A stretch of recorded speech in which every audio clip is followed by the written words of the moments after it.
freaking first cut. Golly.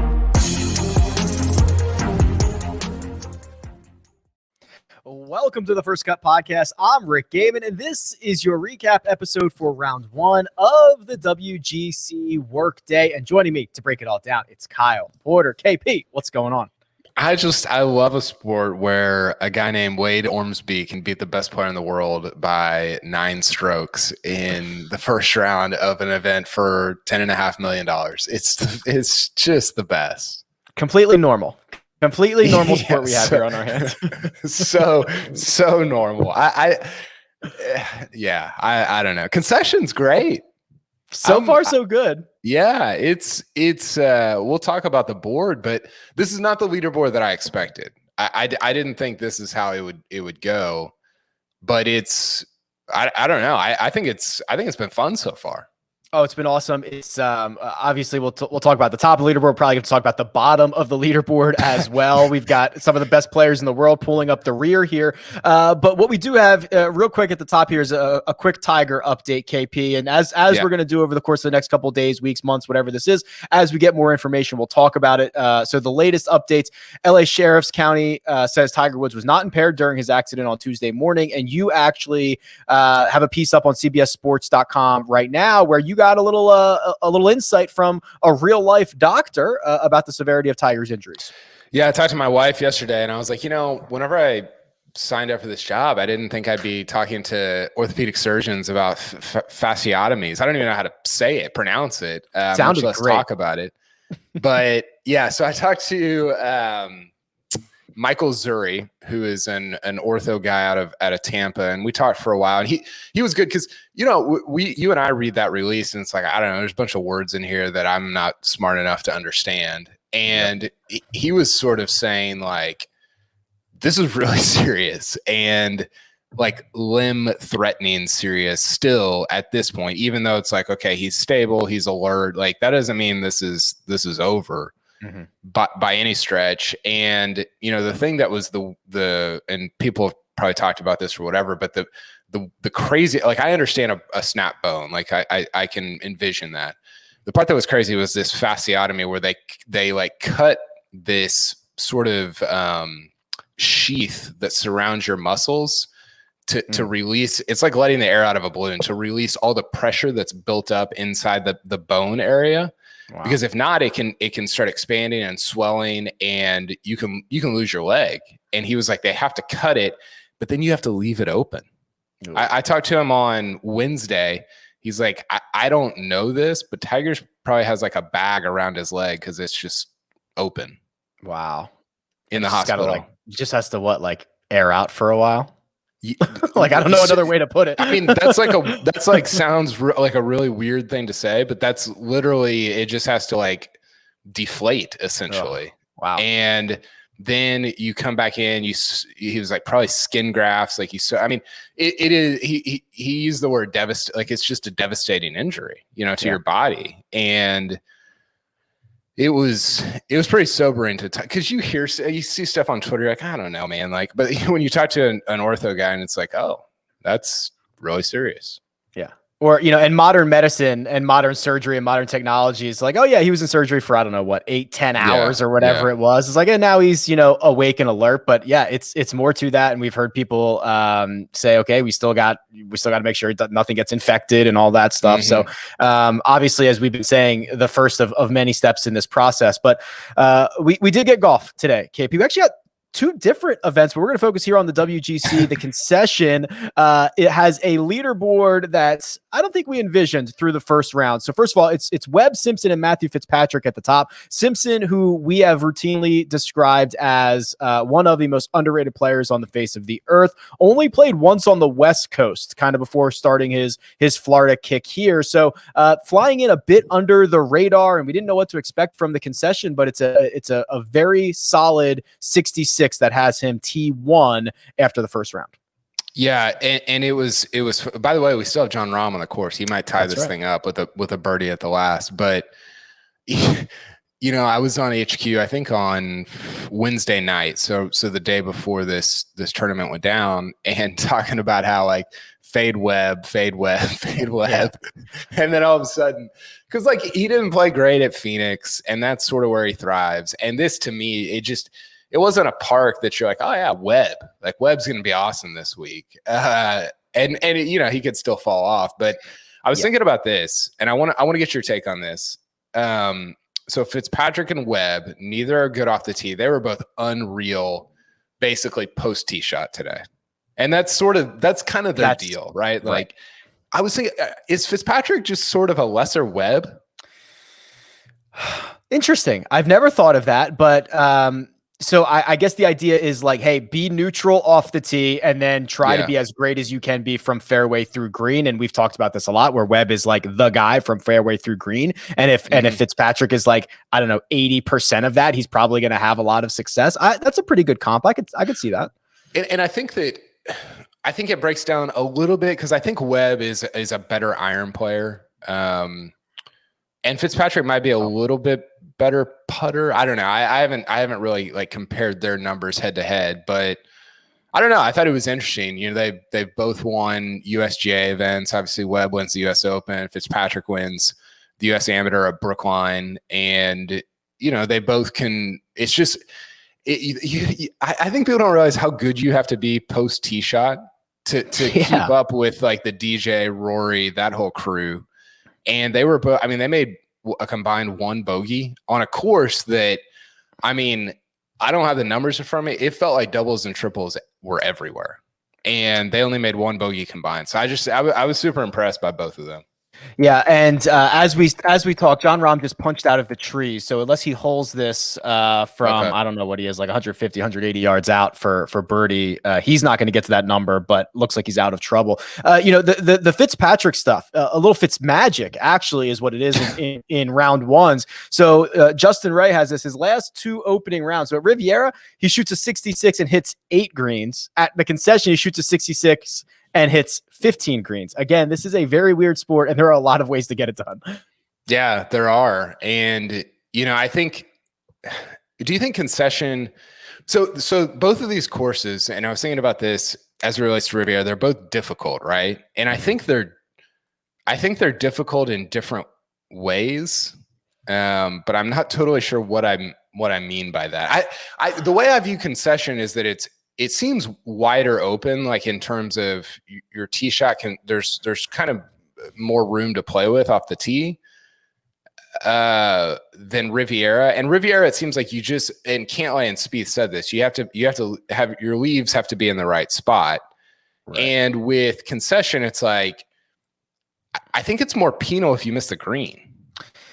So I think so too. So it's kind of weird. And I think Greg described Riviera last week as like death by 1,000 cuts, which is like, there's not a lot of doubles or triples lurking, but you can make bogey for 4 consecutive holes. The Concession is kind of different, where, I mean, Harris English took like a quad from around the green. Like, it was devastating. Yeah. There's not a penalty shot in there. I mean, we saw Justin Thomas. Then if you are loose with your driver, you can find water off the tee. So there's just, it feels like there's just a lot more big numbers, and we're probably going to get a very similar scoring average, where the Concession today is going to play just about even par. I think that's what Riviera did on Sunday. I think they were pretty close to even par last week. So yeah, like it's different Saturday. Yeah, Saturday was 73 at Riviera, or 72 or whatever. Yeah, and maybe it's as simple as the water, because you don't get that at Riviera, obviously, but you do at Concession. Man, if it's windy at Concession, holy cow, it's gonna be insane. It does look like a Florida course, though, right? Like you like if you showed an aerial or whatever, it'd be like, oh yeah, they're in Florida. That reminds me. So you're absolutely right. If you dropped me in the middle of this course, I would have known exactly where I was. By the way, there is this game, which I will have to send you a link for. It's called GeoGuessr. It drops you somewhere in the world, and you have to like pinpoint where you are, which is like amazing. And there is a golf course version of it where it will drop you on a famous golf course, and you have to identify it and then go pinpoint it on a map. It is like the most fun I've ever had in my entire life. So that's fantastic. It's a time killer for sure. Brooks Koepka might be back. Brooks Koepka goes out and shoots a 5-under round, and KP started on the back nine today, which was the first time he's ever seen it. I guess didn't feel the need to get those 9 in during his practice rounds over the course of the last couple of days. Unbelievable. Well, you know, Brooks is back when he's talking about how little he cares about you know, playing and practicing and all that. So. Yep.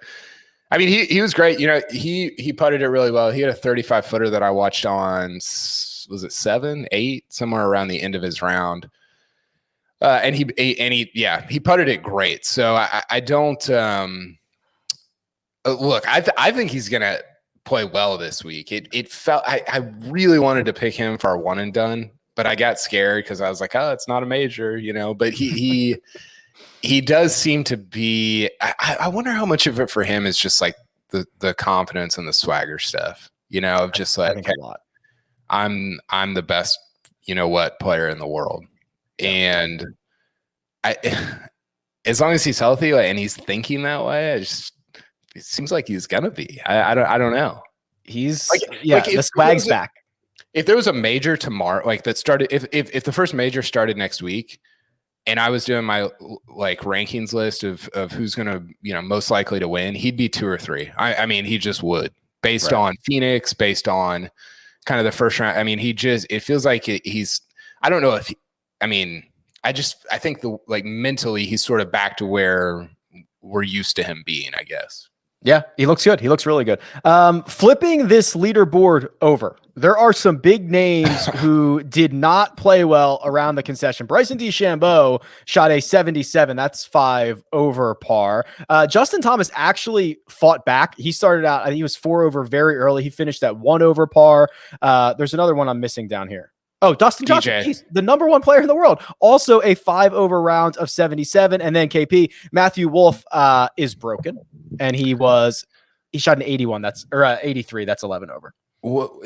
Does something, I watched Wolff they showed him a lot. I kind of felt bad for him, but he lost 7 strokes. How about this? He gained strokes with his approach play, and he lost 11 strokes overall. How is that possible? This goes back to, his driver's been bad for like 5 or 6 starts in a row. I know. But this goes back to Torrey, where when he withdrew and he cited a hand injury after round 1, that's when the driver got really bad. And, you know, the around the green game's always been troublesome. The putter gets hot at times, but yeah, this is weird now. And he's got the slumped shoulders, and I don't know. Is he gonna WD this, or is he just gonna fight back for the next 3 days? I don't know, because did you see him hit that putt? When he was on his practice. Yeah, he was taking practice strokes, and he did the Zach Johnson where he accidentally hit it. And I think he got to put it back, but he just looks like way out of it. Like, and maybe that's an injury thing. I don't know, but that is just a weird thing. That when that happens, you're like, wait a second, what's going on here? And maybe it's just that he just loses focus because you're, 9 over or whatever. But I would think if it was the hand that he'd be hitting the ball worse with his irons. I would agree with you. I can't explain it. I can look at the numbers and say this is what we kind of seen this for a couple of weeks, but I agree. I have no explanation for this. The other one was JT. JT was -4 off the tee and +4 with his approach shots. That's crazy. That's not good. He lost it. His drives. He had like 3 or 4 drives that found the water. I don't know how many it was, but like his first 9 holes he was wet constantly. Whenever, it was bad. But whenever DJ, when it starts going badly, you can tell he'll just miss putts by like 4 feet. Yeah, it's not so bad. Yeah, that's when you know things are going wild. All right, well, looking ahead to the rest of the week, obviously 18 in the books, and anything can happen. These leaders can go out and shoot a 77 on Friday. We might see a bit of movement. It's a pretty packed leaderboard, at least the top half of it. I think a lot of guys are still in contention. And our friends over at William Hill have John Rahm installed as the current betting favorite. He's plus 550, but he's lined up a bogey putt right now, so I don't know if that's going to change. Brooks Koepka 6.5 to 1. Webb Simpson is 7 to 1, and then you get into the double figures with Fitzpatrick at 10, and Rory's there at 11. Rory played well on Thursday. Yeah, I like Rory here. I like Finau here. Those are pretty good numbers after good days. Rory hit it. Rory and Finau, last time I looked, I'll look again. They were both top 5 tee to green. So that's sort of what I'm looking at. So Rory was 4th from tee to green and Finau was 6th. Yep. And Rory's the only guy. Rory and Sergio are basically the only guys that were really bad with the putter that are in kind of your top 15 or so. So Rory's interesting because, I mean, we've talked about it. Like the thing for him over the last 3 or 4 months that's been up and down is his iron play. And it wasn't great, but it was good enough that you're like, he could win this tournament. So I think I think him and Finau out of this, what we've got up on the board right here are your most interesting ones. I completely agree. Rory has the best tee to green number, who lost over a stroke putting, which is good. Sergio lost a half a stroke. I'm scrolling down. Will Zalatoris, 66-1. Have you seen his numbers? Because he lost 3 strokes putting on Thursday. He was like 12th in the field in tee to green, and he's usually a positive putter. He's ranked 71st on tour this year. He's a positive putter. I don't think there's any way he loses 3 shots on the greens again. Yeah, Vibin was up there too. He lost 3 as well. So yeah, it's gonna be fun. This is not a tournament that, I mean, look, like it's by the way, earlier they showed a graphic that had Patrick Reed as the 2013 winner of the WGC Workday Championship at the Concession. I was like, it literally says at the Concession and shows him hitting the winning putt at Doral, which was like 3 venues ago. Oh, not even at Chapultepec, at Doral. Yeah, at Doral. And then he won it at Chapultepec last year. But it was showing Doral, which was hilarious. But I hope it gets windy, because that's when, and look, like Fitzpatrick, when I'm looking at this board, you think about wind. Remember what he did at Bay Hill last year in the wind. Yeah. Played great there on, I think it was Saturday or Sunday. He was just unreal. And then Memorial, which is a course that we keep kind of referencing when we talk about the Concession. So I don't really think he's going anywhere. And I think that the top of this board is super intriguing. I hope it blows all weekend. I think that would be awesome. Me too. I think we're in store for a really good one, and we might just see guys who don't withdraw might just be carnage all week long anyway, which is always fun. For now, that'll do it. That's Kyle Porter, who you can follow on Twitter at Kyle Porter CBS. You can follow me on Twitter at Rick Run Good. This has been The First Cut, and we'll catch you next time.